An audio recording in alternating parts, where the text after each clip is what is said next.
ไปที่ปลายเท้าเพื่อน้ำหนักของเราจะไม่ลงที่หัวเข่านะคะหากใครเจ็บเข่าเอาผ้ารองไว้เลยนะคะ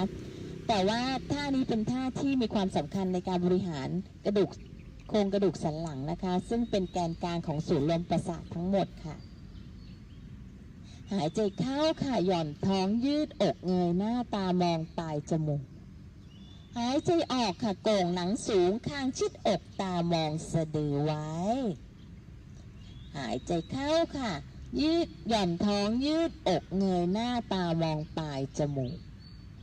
หายใจออกค่ะโก่งหลังสูงคางชิดอกตามองสะดือ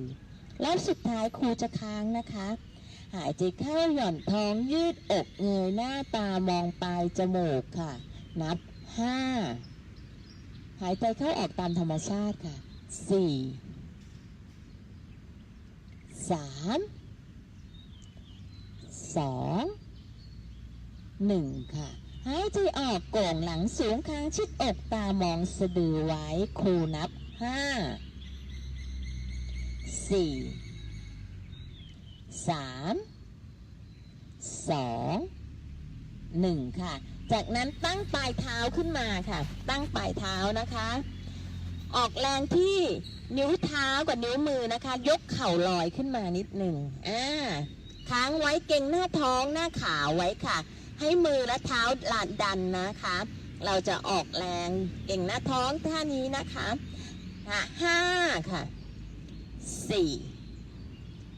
3 2 1ค่ะวางเข่าลงเบาๆค่ะจากนั้นค่ะยกสะโพกขึ้นสูงกดส้นเท้าค่ะคางชิดอกตามองสะดือหรือปลายเท้าไว้สู่ท่าอโดมุขสวานาสนะท่านี้ช่วยยืดเส้นใต้ขา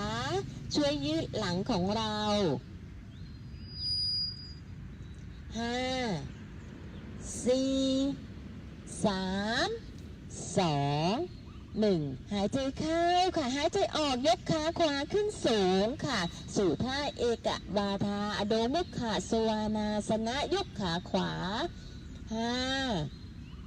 4 3 2 1หายใจเข้าค่ะหายใจออกวางขาลง